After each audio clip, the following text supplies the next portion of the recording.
بندہ درود پڑھتا ہے تو درود جب ختم کرتا ہے تو وہ ایک نور کا سمندر ہے جو اتنا بڑا ہے کہ دنیا کے سارے سمندر قطرہ احسانات کا تصور کر کے درود کی ایک تسبیح پڑھیں، اس کی طاقت اور ہے۔ انسان نا اگر اپنے دل کو روشن کرنا چاہتا ہے، دل کو زندہ کرنا چاہتا ہے، دل کی دنیا آباد کرنا چاہتا ہے یا دل کو دنیا شاد کرنا چاہتا ہے، صبح شام ایک تسبیح وقت نکال لے درود پاک کے لیے۔ درود ابراہیمی کے اندر نور ہے، سرور ہے، سکون ہے، راحت ہے، روحانیت ہے، نورانیت ہے، عطا ہے، شفقت ہے، مہربانی ہے، القاء ہے، کیف ہے، کیفیات ہے، قبر کا نور ہے، حشر کا نور ہے۔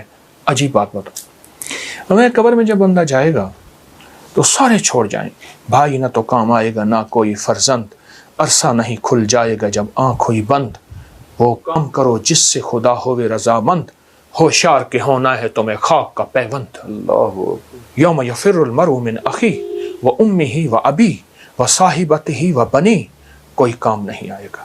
قبر میں رکھ کے اس کو سارے چھوڑ کے چلے جائیں گے، ایک حسین جوان اس کے سرہانے آ کے بیٹھے گا اور نکیرین کے سوال و جواب، اور ہر لمحے میں اس کا ساتھ، اندھیروں میں روشنی، بھوک میں کھانے، قبر کے بچھونے، سب کا انتظام۔ کہ تو کون ہے؟ سارے مجھے چھوڑ گئے۔ کہا میں وہ درود ہوں جو تو اٹھتے پڑھتا تھا، بیٹھتے پڑھتا تھا، سوتے پڑھتا تھا، جاگتے پڑھتا تھا، تو مجھے نہیں بھولا، میں تجھے نہیں بھولا۔ اللہ اللہ ہر لمحہ۔ اجازت ہو ایک اور چیز بتاؤں؟ جی جی جی۔ علامہ جلال الدین سیوطی رحمۃ اللہ علیہ نے ایک بات لکھی ہے، فرمایا کہ ایک فرشتہ ہے، اس کے اتنے پر ہیں جتنی ساری مخلوق، آسمانوں کی، زمینوں کی، زمین کے نیچے، آسمان کے اوپر، آسمان کے نیچے، سمندر کے نیچے، اربوں خربوں خربوں خربوں مخلوق ہے، اس کے اتنے پر ہیں۔ جب فرمایا بندہ درود پڑھتا ہے تو درود جب ختم کرتا ہے تو وہ ایک نور کا سمندر ہے جو اتنا بڑا ہے کہ دنیا کے سارے سمندر قطرہ اللہ کے علم میں ہے، اس سمندر میں ڈبکی لگاتا ہے۔ جب باہر نکلتا ہے تو پروں کو جھاڑتا ہے، ہر پر سے قطرے گرتے ہیں، ہر قطرے سے فرشتہ بنتا ہے، اور ہر فرشتہ قیامت تک اس کی طرف سے درود پڑھتا رہے گا۔ اللہ اکبر، اللہ اکبر، اس ایک درود کے صدقے۔ یہ میرے کملی والے کے احسانات ہیں۔ اس لیے میرے شیخ فرماتے تھے درود پاک پڑھتے ہوئے میرے آقا کے احسانات کا استحضار ہو کے خیال، اماں کا احسان، باپ کا، معاشرے کا، محسن کا، لیکن جو کملی والے کا احسان ہے وہ کسی کا نہیں ہے۔ احسانات کا تصور کر کے درود کی ایک تسبیح پڑھیں، اس کی طاقت اور ہے۔ اللہ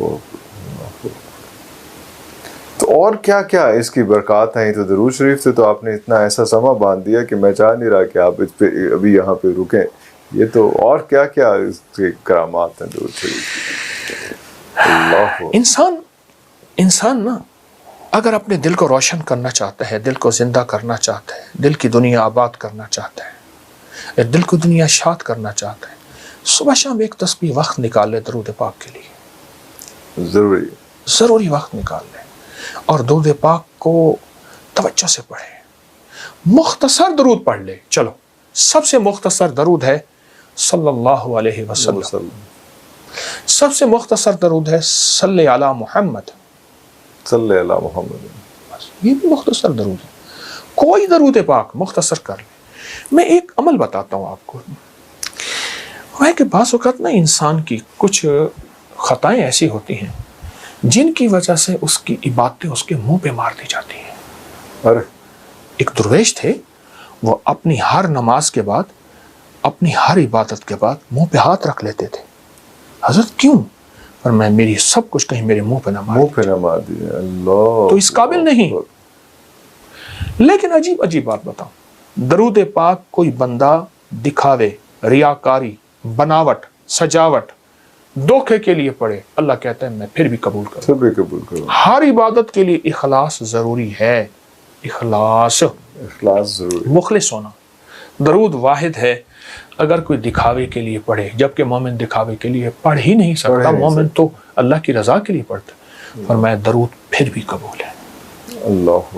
اور یہ جو نماز کی اتحیات میں نا، عرفان صاحب، نماز کی اتحیات میں یہ جو اللہ نے درود رکھا ہے نا، ساری عبادات کے بعد اتحیات ہے بالکل اتحیات ہے۔ لیکن التحیات سے پہلے آپ یہ دیکھیں، آپ ذرا غور کیجئے گا، التحیات للہ والصلوات والطیبات، بس یہاں تک رک جائیں۔ جب میرے آقا معراج پہ تشریف لے گئے تو اللہ پاک نے فرمایا میرے حبیب کیا لائے؟ تو حضور نے فرمایا میں آپ کے لیے اللہ التحیات للہ والصلوات والطیبات۔ تو اللہ پاک نے اس کا جواب دیا السلام علیکم ایھا النبی ورحمۃ اللہ وبرکاتہ۔ اگلا بھی عجیب سوال جواب دیا، اللہ پاک نے عجیب عطا فرمائی، کیا؟ قیامت تک کے لیے آپ جیسے مجھ جیسے ضعیفوں اور کمزوروں کے لیے بھی اللہ نے ایک عطا کر دی، السلام علینا وعلی عباد اللہ الصالحین۔ اے میرے حبیب آپ جب جائیں گے نا، آپ کی غلامی کرنے والوں کے لیے بھی میرے سلام ہے۔ سلام، اللہ اکبر۔ آپ غور کریں۔ اچھا اب اس کے بعد اگلی کہانی اور سچی کہانی، التحیات للہ والصلوات والطیبات والسلام علیک ایھا النبی ورحمۃ اللہ وبرکاتہ والسلام علینا وعلی عباد اللہ الصالحین۔ ٹھیک، اس کے بعد اشہد اللہ پڑھ کے سارا کچھ پڑھنے کے بعد پھر آپ درود پڑھتے ہیں، اور درود آخر میں پڑھتے ہیں۔ یہ اس بات کی بنیاد ہے کہ ساری عبادتوں پہ قبولیت کی مہر لگتی ہے، اللہ، اور وہ میرے آقا کملی والی کی نسبت کے بغیر نہیں لگ سکتی، نسبت مصطفیٰ، چوکٹ مصطفیٰ کے بغیر نہیں لگ سکتی۔ اللہ اللہ اللہ۔ اچھا حضرت جی، کچھ ایسے بھی جب لاسٹ ٹائم ہم نے پروگرام کیا تھا تو اس میں کچھ لوگوں کا کہا تھا کہ بات کریں، تاکہ بہت لوگ چاہتے ہیں کہ آپ سے بات کرنا چاہیں، تو ہم نے ایک ویب سائٹ بنائی تھی، ایک ساتھ ایک میسیجز کا ایک سسٹم شروع کیا تھا، اس میں بہت سارے لوگوں نے میسیج کیے۔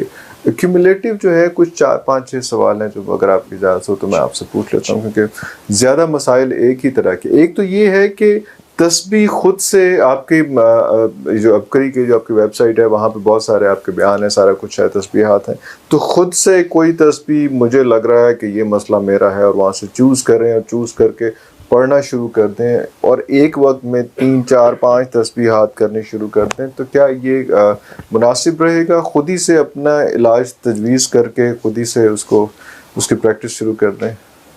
ابکری کی ویب سائٹ پہ علاج تجویز کردہ ہوتا ہے، اس لیے ہر بندہ پڑھ سکتا ہے، ہر بندہ پڑھ سکتا ہے، تجویز کردہ ہوتا ہے، اس کی تعداد بھی، اس کے عدد بھی، اور پھر کوشش یہ ہے میری ابکری کی سائٹ پر ہر عمل قرآن و سنت اور اولیاء اکابر بڑوں کی نسبتوں کے ساتھ ہو، اس لیے ہر عمل کا حوالہ بھی ہے، ہمارے پاس ثبوت بھی ہے، تو وہ بندہ پڑھ سکتا ہے، اور انشاءاللہ وہ تو پوچھنے والے ہیں کروڑوں لاکھوں فیض پا رہے ہیں اور بے بہا فیض پا رہے ہیں۔ کیوں؟